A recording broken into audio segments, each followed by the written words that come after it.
Mon Dieu, sois miséricordieux envers moi et envers l'humanité. Délivre-nous des persécuteurs. Délivre-nous des trompeurs. Délivre-nous des méchants. Délivre ton peuple opprimé de la main des bourreaux, Seigneur. Je te dis merci pour la vie, merci pour tous tes bienfaits, merci pour les gens que vous placez sur mon chemin. Merci pour la création. Gloire à ton nom éternel des armées. Je m'appelle Boniface Paradon, votre serviteur. Je vous salue chaleureusement dans le nom de notre Sauveur et Seigneur Jésus-Christ, lui qui nous a rachetés par son sang. Pratiquez les enseignements pour pouvoir se connecter à la vie. De ce fait, je vous dis merci et bienvenue sur le web, chers internautes, à l'écoute et à la visualisation de cette nouvelle édition. Soyez bénis. Le titre d'aujourd'hui, c'est Dieu dit, qu'as-tu fait? La voix du sang de ton frère crie de la terre jusqu'à moi. Genèse chapitre 4, du verset 8 à 16. Cependant, Caïn adressa la parole à son frère Abel, mais comme il était dans les champs, Caïn se jeta sur son frère Abel et le tua. L'Éternel dit à Caïn, où est ton frère Abel? Il répondit, je ne sais pas, suis-je le gardien de mon frère? Et Dieu dit, qu'as-tu fait? La voix du sang de ton frère crie de la terre jusqu'à moi. Maintenant tu seras maudit de la terre, qui a ouvert sa bouche pour recevoir de ta main le sang de ton frère. Quand tu cules et tu verras le sol, il ne te donnera plus sa richesse. Tu seras errant et vagabond sur la terre. Caïn dit à l'Éternel, mon châtiment est trop grand pour être supporté. Voici, tu me chasses aujourd'hui de cette terre, je serai caché loin de ta face. Je serai errant et vagabond sur la terre, et quiconque me trouvera me tuera. L'Éternel lui dit, si quelqu'un tue Caïn, Caïn serait vengé cette fois. Et l'Éternel mit un signe sur Caïn pour que quiconque le trouverait ne le tuât point. Puis Caïn s'éloigna de la face de l'Éternel et habita dans la terre de Nod, à l'orient d'Éden.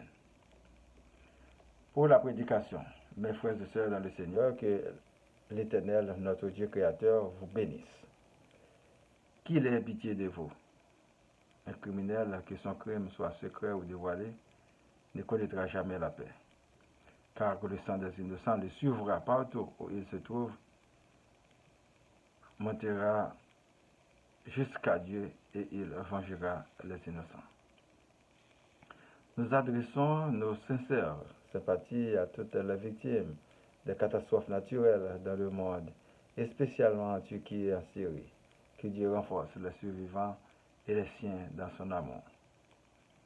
Caïn tua Abel par jalousie, quoiqu'il n'y ait pas beaucoup d'êtres humains encore sur la terre, comme aujourd'hui. Mais quand l'ennemi rentre dans quelqu'un, il n'a pas besoin de motif valable pour lui agiter contre l'autre pour lui faire du mal. Il n'a besoin qu'une occasion favorable seulement pour produire son méfait, tout en ignorant les conséquences. On pourrait se poser cette question, pourquoi l'Éternel a fait périr son serviteur Abel, qui a fait grâce et qui était généralement très respectueux envers lui. Il lui a offert une offrande d'un des premiers-nés de son troupeau et défavorise celle de Caïn. Il est souverain. C'est lui qui décide et laisse faire. Il fait grâce à qui il veut. C'est à nous aussi de choisir le bien ou le mal. Il est de notre devoir de chercher à comprendre ce qu'est le bien et le mal, les choses permises et celles interdites. D'ailleurs, il tua Abel, il n'a plus de frères, et se trouve à errer un peu partout. Mais l'ordre est passé de ne pas toucher à Caïn, sinon son sang sera vengé cette fois, quoiqu'il soit un meurtrier. Peut-être un jour, il sera mal pris et aura besoin de sa victime, Abel, qui n'est plus. Alors à ce moment-là, la mémoire et la conscience vont lui bouleverser et son état sera très grave, même quand on ne voit rien à l'œil nu. La loi, c'est que tu ne tueras point. Jésus dit, laissez les ivraies grandir ensemble avec les bonnes semences, à la récolte on fera le triage.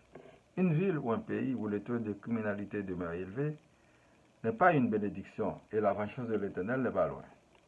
Caïn commença à se plaindre que la sentence est trop sévère, la peine est trop lourde à supporter, mais pourquoi enlever la vie de l'autre?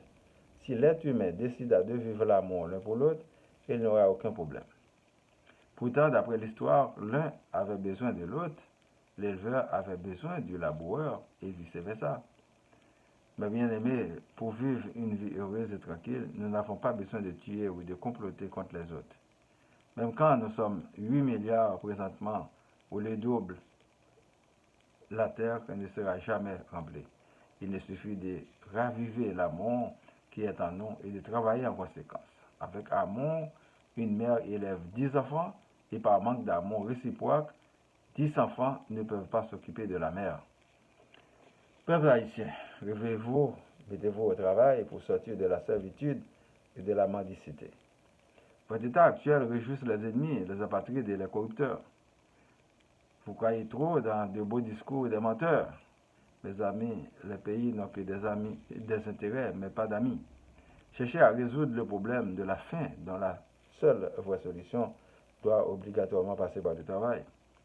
Vous vous laissez trop manipuler par des mercenaires et des méchants.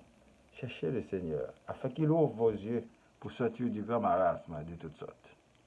Nous devons travailler en amont et en aval pour sortir soi-même et la collectivité tout ensemble. Les programmes des gouvernements étrangers ne pourront pas englober toute la population haïtienne. Après quelques années, beaucoup de ceux qui partent aujourd'hui espéreront y retourner un jour, peut-être jamais. Haïti restera même quand elle sera habitée par d'autres peuples, comme ce fut le cas des Taïnos, des Arawaks et des Indiens. Mon ancien professeur Alcan disait, si l'homme ne fait pas la politique de la terre elle-même fera sa politique. Et en d'autres termes, vous qui croisez les bras, vous êtes aussi complices comme ceux qui dirigent. Ne me dites pas que vous n'êtes pas concernés. L'une des branches de l'insécurité, ce sont les armes et les munitions. Elles en fabriquent quelque part, elles en vendent quelque part, elles transportent quelque part, elles passent par les ports et les douanes. Elles sont distribuées et redistribuées dans les quartiers. L'argent du kidnapping circule et n'est pas déposé sur le compte du kidnappeur. Une arme à feu sans munitions ne servira à rien, alors vous vous détruisez vous-même. Les catastrophes naturelles sont omniprésentes. Préparez-vous à y faire face. Demandons à Dieu de nous ouvrir les yeux afin de retourner vers lui. Nous sommes en quête de la vie. Il est la vie. Qu'il nous délivre de tous nos ennemis et de tous nos adversaires. Que Jésus nous sauve, que l'Esprit Saint nous guide. Prions pour moi, ma famille. Ma famille, les membres du groupe Spiritualité, les amis, les personnes endeuillées, les personnes malades, les persécutées, les prisonniers, les démunis, les traumatisés, les leaders, les villes Laval, Montréal, Québec, Canada et le monde entier. Que la paix soit sur le monde. Citons notre Père qui est aux cieux, que ton nom soit sanctifié, que ton règne vienne. Que ta volonté soit faite sur la terre comme au ciel. Donne-nous aujourd'hui notre pain de ce jour. Pardonne-nous nos offenses comme nous pardonnons aussi à ceux qui nous ont offensés. Et ne nous laisse pas entrer en tentation, mais délivre-nous du mal. Car c'est dans toi qu'appartiennent le règne, la puissance et la gloire, au siècle des siècles. Amen.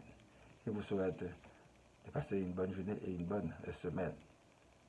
Lisez et méditez toujours sur la parole de Dieu pour vous rapprocher davantage de lui. Merci et à la prochaine. Au revoir.